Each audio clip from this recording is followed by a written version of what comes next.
شروع اس رحیم و کریم مالک کے نام سے، اس نے انسان کو عقل جیسی نعمت عطا کی اور انسان کو اس قابل بنایا کہ وہ نئی سے نئی ایجادات کرے اور کائنات کے پردوں کو اللہ تعالی کے فضل کے ساتھ فاش کرے۔ انہی ایجادات میں سے انسان کی ایک ایجاد ہبل ٹیلیسکوپ ہے، جو کہ انسانی ایجادات کی فہرست میں ایک نامور نام رکھتی ہے۔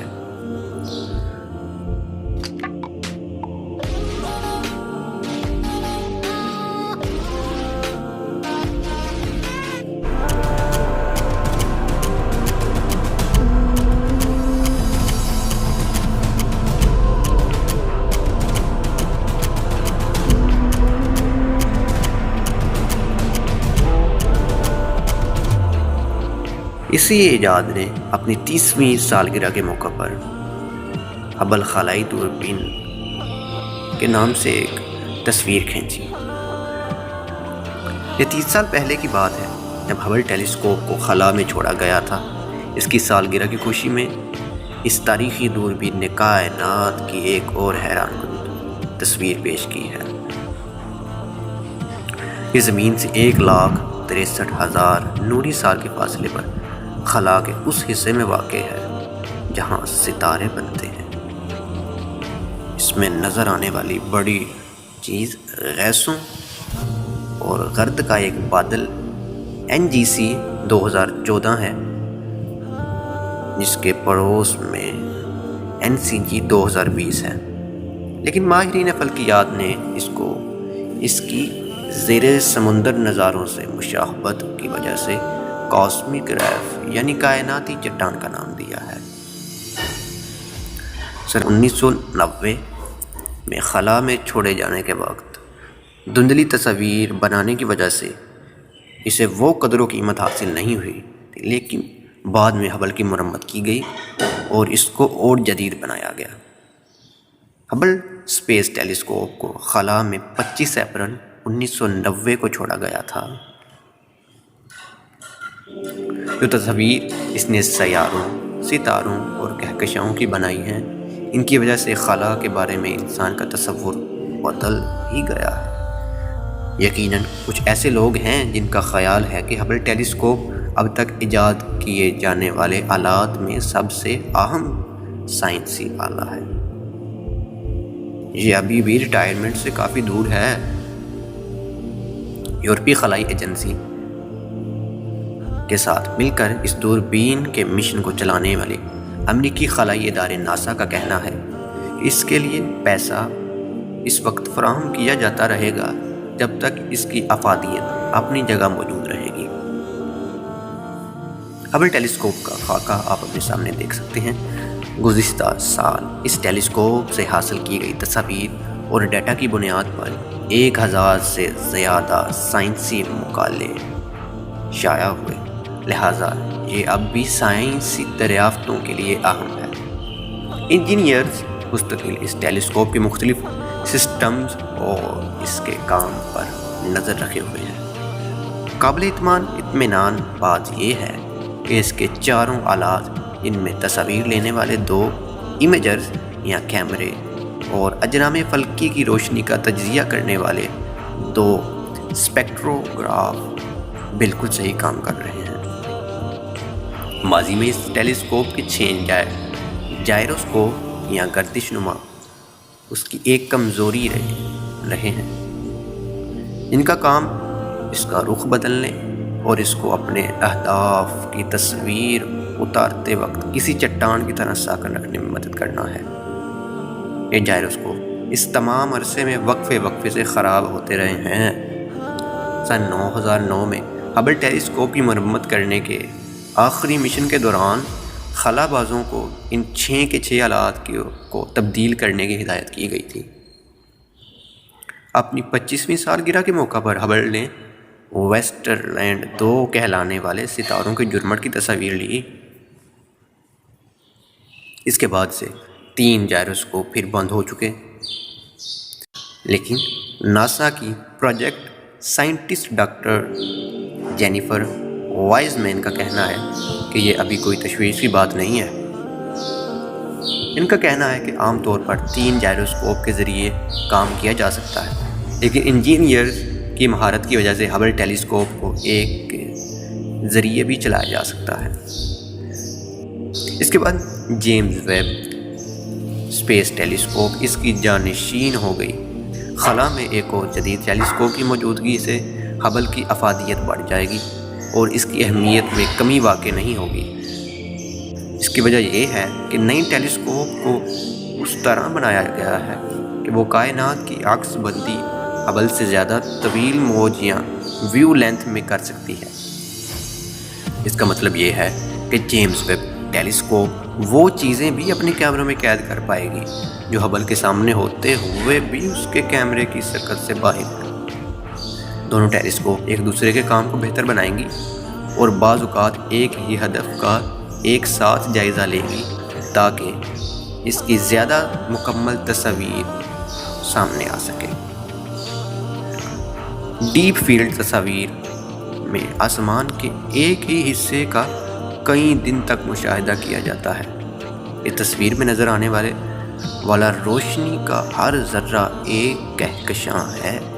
سائنسدانوں کے لیے یہ بڑی ولولہ انگیز بات ہے اور یورپی خلائی اداروں کے پروجیکٹ سائنٹسٹ ڈاکٹر اینتھونیلا نوتا کہنا ہے کہ ایسا خاص طور پر یورپی سائنسدانوں کے لیے ہوگا جہاں ہبل سے خوب فائدہ اٹھایا گیا ہے۔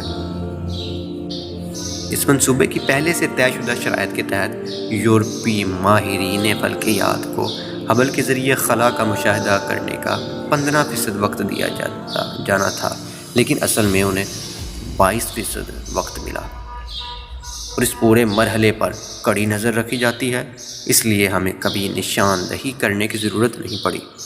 یورپی خلائی ماہرین میں تخلیقی صلاحیت ہے، وہ ذہین ہیں اور وہ خلائی تحقیق میں صف اول کا کام کر رہے ہیں۔ ہبل کی وجہ سے سائنس کو کیا ملا؟ یہ بات ویسے تو بہت مرتبہ کہی گئی ہے، لیکن یہ بہرحال ایک حقیقت ہے کہ ہبل دریافتوں کی ایک مشین ہے۔ سن 1919 میں اس دوربین کے خلا میں بھیجے جانے سے پہلے سائنسدانوں کو یہ علم نہیں تھا کہ ہماری کائنات 10 ارب سال پرانی ہے یا 20 ارب سال پرانی ہے۔ ہبل کے ذریعے کسی روشنی کے مینار یا لائٹ ہاؤس کی طرح درکتے ستاروں سے اس بے یقینی کو کم کرنے میں مدد ملی، اور اب ہم یہ جانتے ہیں کہ کائنات کی عمر 13.8 ارب سال ہے۔ ہبل کی لی گئی ویل نیبولا کی ایک تصویر جو کہ ایک پھٹ چکے ستارے کا پھیلا ہوا ملبہ ہے۔ اس دوربین کی وجہ سے یہ علم ہو سکا کہ کائنات نہ صرف پھیل رہی ہے بلکہ اس کی رفتار میں بھی اضافہ ہو رہا ہے، اور اس دریافت پر نوبل انعام بھی دیا گیا ہے۔ اس دوربین کی بنیاد پر یہ ٹھوس ثبوت بھی ملا تھا کہ کہکشاؤں کے مرکز میں انتہائی بڑے بلیک ہولز موجود ہیں، جیسا کہ ہمارا ملکی وے ہے۔ یہ بھی کتنی حیران کن بات ہے کہ ہبل ٹیلیسکوپ کو خلا میں بھیجے جانے سے پہلے سائنسدان نظام شمسی سے باہر موجود کسی ایک بھی سیارے یا ایکسو پلینٹ کا پتہ نہیں لگا پائے تھے۔ ہبل کے ذریعے آج ان دور دراز دنیاؤں کی فضاؤں کا مشاہدہ کیا جا رہا ہے تاکہ اندازہ لگایا جا سکے کہ وہاں پر حالات کیسے ہیں۔ اب گو کہ چمکتی دمکتی 8 میٹر بڑی زمینی دوربینیں کچھ شعبوں میں ہبل کی برابری یا اس کو پیچھے چھوڑ سکتی ہیں، لیکن تحقیق کے بعض شعبوں میں اس کا کوئی ثانی نہیں ہے، اور خلا کی گہرائیوں میں جھانکنے میں اس کا کوئی مقابلہ ہی نہیں کر سکتا۔ اس کے ذریعے ڈیپ فیلڈ مشاہدے، جن میں آسمان کے کسی مخصوص حصے کو کئی دن تک مسلسل دیکھا جا سکتا ہے، اس سے بہت دور دراز اور انتہائی مدھم کہکشاؤں کی شناخت کرنے میں مدد ملتی ہے، اور یہ فلکیات کی سب سے بڑی کامیابیوں میں سے ایک ہے۔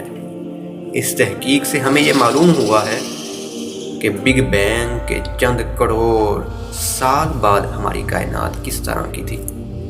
علی جیمز ویب اسپیس ٹیلیسکوپ زیرین سرخ شعاعوں کو دیکھ سکنے والے آلات کی بدولت اس سے بھی گہرائی میں جا کر دیکھ سکتی ہے، اور یہ خلا میں ہبل سے بھی کہیں زیادہ گہرائی میں دیکھ سکے گی۔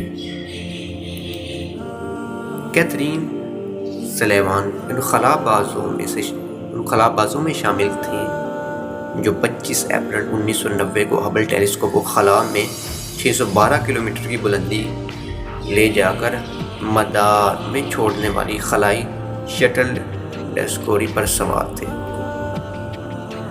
یہ ساری یادیں انہوں نے اپنی نئی کتاب ہینڈ پرنٹس آن ہبل میں رقم کی ہیں۔ ان کا کہنا ہے کہ ہبل کا سائنس پر بہت گہرا اثر پڑا ہے۔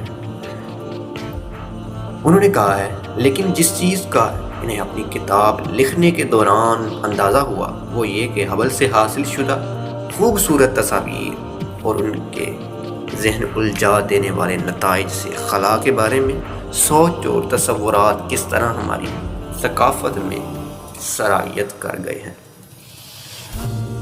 میں ہبل کی تصاویر اشتہارات میں، شرٹس پر، لنچ باکس پر، جسم پر ٹیٹوز اور ہرگز دیکھتی ہوں۔ میرے خیال میں اس کی ایک وجہ یہ بھی ہے کہ ہبل نے اپنا کام اس دور میں شروع کیا جب انٹرنیٹ وہ شکل اختیار کر رہا تھا جس میں اسے ہم آج جانتے ہیں، اور اس کی وجہ سے یہ تمام تصاویر سیدھی لوگوں کے سامنے آ گئی۔ Pulling up black windows once you go down. You must be crazy if you think that I'ma slow down. Don't wanna hear it talking shit from the drama. Keep it coming, I'm